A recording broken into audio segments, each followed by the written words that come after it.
সহজ সৰল লোকক প্ৰবঞ্চনা কৰা ছদ্মবেশী কবিৰাজ দল ৰাইজৰ ৰোষত ডিমৌ আৰক্ষীৰ জালত পৰিল কিছুমান মহিলা। ৰাজ্যৰ পৰা অহা কিছু মহিলা আৰু পুৰুষে বিভিন্ন গ্ৰামাঞ্চলত সহজ সৰল লোকক লক্ষ্য কৰি প্ৰবঞ্চনাৰ জাল বিস্তাৰ কৰিছে। তেওঁলোকে বেজ বেজালি, মানসিক ৰোগৰ সাৱধান, অলৌকিক চিকিৎসা আদি বিভিন্ন উপায়েৰে সাধাৰণ লোকক ঠগ প্ৰবঞ্চনাৰে হাজাৰ হাজাৰ টকা লুটপাট কৰি ফুৰাত ব্যস্ত। ডিমৌৰ বিভিন্ন অঞ্চলত এনেধৰণৰ প্ৰবঞ্চনামূলক কাণ্ড বৃদ্ধি পোৱাত স্থানীয় ৰাইজ ক্ষুব্ধ হৈ পৰে আৰু এই সন্দৰ্ভত ডিমৌ আৰক্ষী থানাৰ অন্তৰ্গত আঠাবাৰী গাঁৱৰ ৰাইজে সন্দেহযুক্ত কিছুমান মহিলাক ঘেৰি ধৰি জেৰা চলায় আৰু তেওঁলোকে মানসিক ৰোগত আক্ৰান্ত ৰোগীক সম্পূৰ্ণ সুস্থ কৰি দিয়াৰ দাবী কৰিছিল। সেইমতে জন্মৰে মাত নুফুটা ল'ৰা-ছোৱালীক মাত উলিয়াই দিয়াৰ অলৌকিক শক্তি থকা বুলি ঠগ প্ৰবঞ্চনা কৰি আহিছিল আৰু এই ঘটনা সন্দৰ্ভত ভুক্তভোগীসকলে মহিলাকেইগৰাকীক ডিমৌ আৰক্ষীৰ হাতত গতাই দিয়ে। আৰক্ষীয়ে মহিলাসকলৰ পৰা তথ্য সংগ্ৰহ কৰিবলৈ তদন্ত চলাইছে আৰু তেওঁলোকে বিভিন্ন প্ৰান্তৰ পৰা অহা বুলি দাবী কৰিছে যদিও ৰাইজৰ সন্দেহ যে এইসকল মহিলা বহিৰাজ্যৰ কোনো সংঘবদ্ধ ঠগ প্ৰবঞ্চকৰ চক্ৰৰ সৈতে জড়িত। এই খবৰ ডিমৌ অঞ্চলত বিয়পি পৰাৰ লগে লগে কেইবাজনো ভুক্তভোগীয়ে থানাত উপস্থিত হৈ অভিযোগ দাখিল কৰিছে আৰু একেধৰণৰ কৌশলেৰে বহু পৰিয়ালৰ পৰা ধন লুটপাট কৰাৰ তথ্য পোহৰলৈ অহাৰ সম্ভাৱনা বৃদ্ধি পাইছে।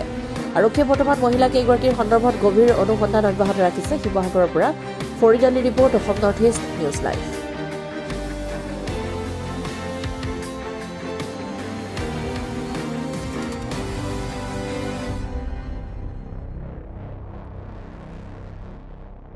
পদূলিতে ৰৈ আছিলোঁ।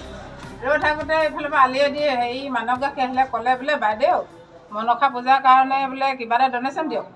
তেতিয়া মই ক'লোঁ আহক তেনেহ'লে মনসা পূজাৰ কাৰণে যদি আহিছে পইচা 50 টকা দিলোঁ।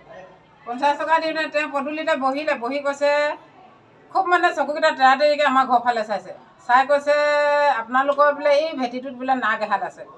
এই নাগ হালে আপোনালোকৰ বোলে বান্ধন দি থৈ দিছে, নাগ হালে আপোনালোকক অনিষ্ট কৰি আছে, তেওঁ বোলে আপোনালোকক সুখ দিব পৰা নাই। তেতিয়া কৈছে আৰু বোলে আপোনাৰ ল'ৰা-ছোৱালী কি সুধিছে মোক? মই ক'লোঁ মোৰ ল'ৰা দুটা, ছোৱালীজনী বিয়া দিয়া হ'ল। তেতিয়া কৈছে আপোনাৰ ল'ৰাই কি কয়? মই কৈছোঁ ল'ৰাটো মোৰ চাকৰি বাকৰি নাই, গাড়ী চলাই থাকে।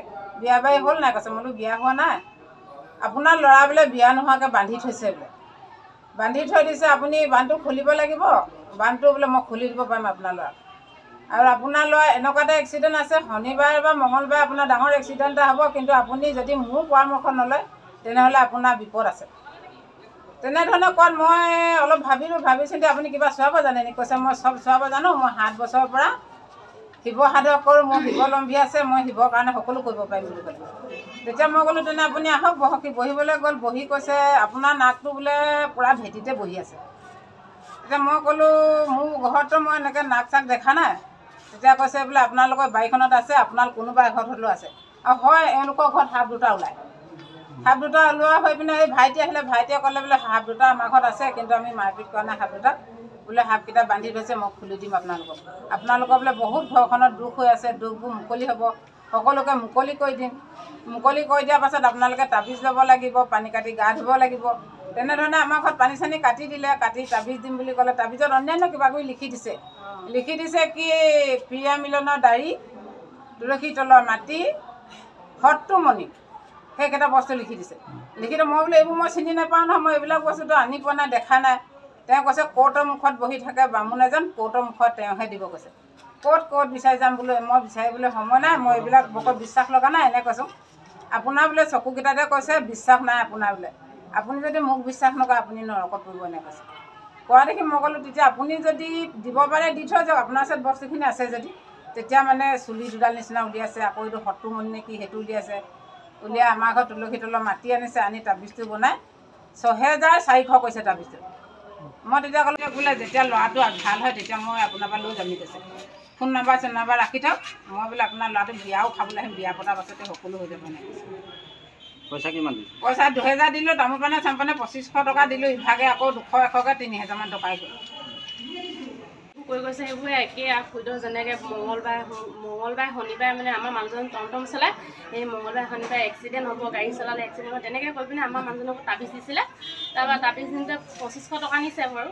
তাৰপৰা আৰু 5000 কৈছিলে, 5000 2500 টকা এমাহ 2 মাহৰ পিছত আপোনালোকে যেনে প্ৰমাণ পাব, প্ৰমাণ পোৱাৰ পিছত নিম বুলি কৈছিলে। এনেকৈ আমাকো কৈছে আৰু 9,000 কৈছিলে বছৰৰ পৰা সোমাইছে ইহঁতে এতিয়া কি কৈছে আপোনালোকে সেইটো কওক আমাৰ এতিয়া তাবিজ দি থৈ গৈছে তাবিজ আমি এতিয়া থানাত এজাহাৰ দিছোঁ আমাৰ পইচাখিনি ঘূৰাই দিব লাগে ভালে ভালে যেনেকৈ নিছে যেনেকৈ পইচা ঘূৰাই দিব লাগে আৰু শিৱ দুখ আছে ছোৱালীজনী মাত নুফুটে আৰু ল'ৰাটো বোলে জুইলে ভয় পানীলে ভয় আপোনালোকৰ নাক নাগিন সেইকাৰণে বন্ধ কৰি থৈ দিছে গতিকে আপোনালোকে হাঁহ এটা দিয়ক তাৰপৰা বোলে এনেকৈ ৰাজমোহিনী তাবিজ বনাই দিম মই বোলে হেৰি বান্ধটো খুলিবৰ কাৰণে পইচা ডিমাণ্ড কৰি 5-6,000 পইচা লৈছে এতিয়া হাঁহো নিলে তাৰপৰা এতিয়া সেই এতিয়া ধৰা পৰিছে মানুহগৰাকী পইচা নিলে 6,000 পইচা লৈছে চব ইহঁতে হাঁহ লৈ গৈছে এতিয়া হাঁহো নিলে তাৰপৰা পইচাও নিলে এতিয়া মই সেই মিটিঙত থাকোঁতে দেখা পাইহে আহিছোঁ চাইছোঁ মানুহজনী এগৰাকীয়ে হয় ঘূৰি ফুৰিছে মই হঠাতে গম পালোঁ মানে ফুনাফুনি যে গাঁৱৰ ওচৰৰ পৰা যে ভণ্ড মহিলা ঘূৰি হাঁহ নিছে পইচা নিছে এইবিলাক কথা গম পালোঁ মই বাৰু গাঁওখনৰ ভিডিপিয়ে কওঁ ভিডিপি কওঁ যদি মই ভিডিপি হৈ কামটো কৰিবলৈ বিচৰা নাই কাৰণ কেলৈ আমাৰ মানে